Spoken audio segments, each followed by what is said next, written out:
Hello and a warm welcome to the show. Coming up this week, gourmet traveller editor Sarah Oakes joining us to share the stars of their annual hotel awards, no less. American Airlines opening its new flagship lounge in New York, and the ski season starts early for snow lovers.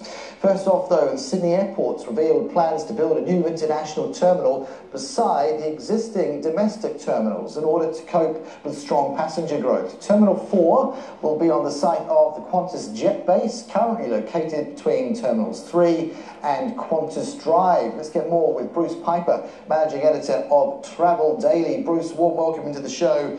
Badgerys Creek, it's still in our minds as being an option that Sydney Airport said no to. So is this kind of the alternate, the kind of consolation prize, a build-out of existing facilities? I think so. Look, I think that Kerry Mather, the outgoing CEO of Sydney Airport, she's really got to come out with, a good reason, a way to sort of counter the rise of Badgerys Creek now that they're not going to own it or operate it. And so these are very conceptual plans at this stage, but obviously, a shot across the bow saying that they're not going to sit around and just allow increasing demand to be handled all by Western Sydney Airport. Sydney Airport wants a big piece of it as well. They had already slated at the existing international part of the business terminal, quite a significant CapEx commitment. Walk me through that, and where are we at in terms of the time frame? So what they're saying is that, yes, definitely this T4, it's almost pie in the sky at this stage. It's on this, proposed for the site of the Qantas jet base at the moment, which I think Qantas has a lease on it for through to about 2025 anyway.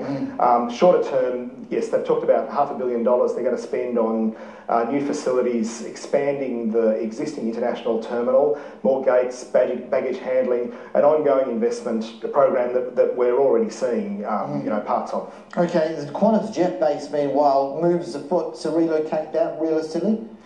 There's plenty of real estate out there, and they, obviously subject to negotiation with Qantas and that sort of thing, there's definitely options to move it. Obviously, it would be T4 going where the jet base is. That's because it's right next to the existing T3 terminal, so easy for passengers to get around. Let's switch themes. Perish the Thought. Parachute is open for business, a week earlier than planned. Thank you, Mother Nature. That's right, yes. Very exciting. Look, I think that, I don't know that there'll be lots of skiing going on, but certainly, as is very traditional for the opening weekend of the ski season, a lot of partying.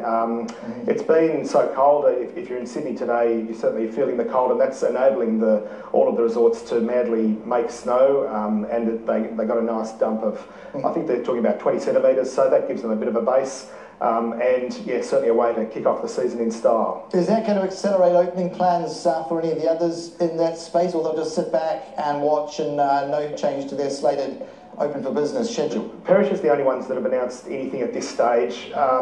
I think that it's fairly opportunistic. They're probably well advanced in terms of their staff recruitment for the season. It's not a trivial thing to get lifts up and running a week early. You need to sort of fully staff the resort earlier than you expect. So yes, at the moment Perish has got the jump on everyone else. And yes, the others are still set for the traditional June long weekend opening. Let's talk lounges when it comes to JFK. We've got American Airlines now with a new move to stamp its dominance, or at least prove the magnet for travellers. Who's going to qualify to get into their new whiz-bang offering? So this is quite a departure, definitely a big upgrade for American Airlines. I don't know if many of the viewers have used a lot of American airport lounges, but I think that we're very, very spoilt in Australia, and often they're fairly underwhelming. This is part of a push by American Airlines to really redefine the whole luxury travel experience, and I suspect that, to be honest, they're getting tips from Qantas, where they've had this long-standing relationship and sort of abortive deepening of the alliance. It's going to have a dedicated first-class check-in area, quite reminiscent, I think, probably of Qantas's first-class experience. It's going to have a la carte dining, absolutely unheard of as far as I'm concerned with an American carrier. Who qualifies? Well, obviously the top-tier frequent flyers. Fortunately for Qantas passengers, anyone who's, because they're part of the same One World alliance, anyone who's a gold or platinum frequent flyer with Qantas will also be able to access this lounge. They had wanted, and not to deviate off topic too much, but remember that attempt to merge the route options into North America with AA hit that turbulence last year. Is there any sense that we get a sign-off, a refresh on that thinking to get you into that lounge care of that option? Look, it wouldn't necessarily be, it doesn't even need to be care of that option. Right. So whether that alliance proceeds or not, and there's sort of, talks about being resubmitted and under consideration given a new political environment in the US. But regardless of that, if you're a One World member, so a member of Qantas or American Airlines or Cathay or British Airways, any of those carriers, if you're a top tier frequent flyer or you're travelling business class, you'll get into that lounge. Speaking of BA, the fast that has been the glitch in systems and then some aborted flights, accommodation with it, again, to claim compensation on that measure, if you've been preemptive and kind of been a little bit forward thinking, get off your backside and book alternately, is that going to count against you in the final washout on compensation? Look, I don't think so. In terms of accommodation, I believe that when the debacle hit, BA was just telling people, if you can, go and find yourself a hotel room. And I think they were saying paying a maximum of 200 quid. That's for passengers travelling out of London. The same rules, because of the European directive, I believe, apply to people travelling out of Australia. So there definitely will be some compensation if you were stuck. If you're a British citizen, for example, and you had to have an extra night in the hotel because your BA flight from Sydney to London was cancelled, then there would be compensation. There's a statutory amount. Now, clearly, it's not open slather, and you can't just say, well, I want the best suite at the Park Hyatt. You've got to be sensible, but the European directive is quite clear and stringent, and I don't think that there'd be a problem, claiming out-of-pocket costs and that sort of thing. Okay. Let's move across to technology in the skies, or your inability to now move forward on that measure. Laptops, the US ban, which looks to be a kind of a U-turn on the initial policy. Where are we at with this? Put into context. Look, at the moment, yes. So the idea was that they banned the carriage of laptops from certain Middle Eastern countries based on obviously a credible threat that these devices, that some sort of incendiary device could be secreted in them. Or I think I read somewhere that there's a concern that it could be activated by using in-seat power. Look, it's a very difficult situation. Homeland Security in the States, there's no... they're trying to, it's a movable feast, they're trying to work out the best policy.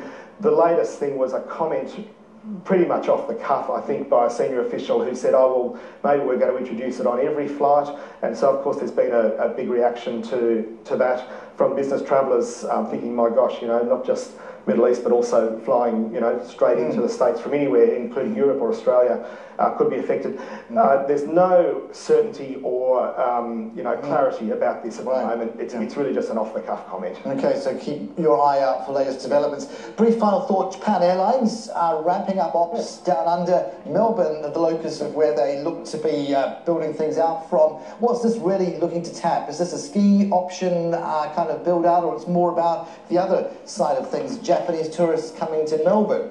Look, to be honest, I don't think it's either. The original report about this, which we had in Travel Daily last Friday, was based on a comment in the Nikkei newspaper in Japan, and then it came to fruition. Essentially, Japan Airlines is seeing real softness on flights into Europe, probably like mini carriers, and so essentially it's about them shifting capacity to a place that they think they can get a better yield, more interest, more bums on seats. Look, definitely the ski market out of Australia is very, very strong to Japan, but it's not year-round, and so that's definitely going to help them.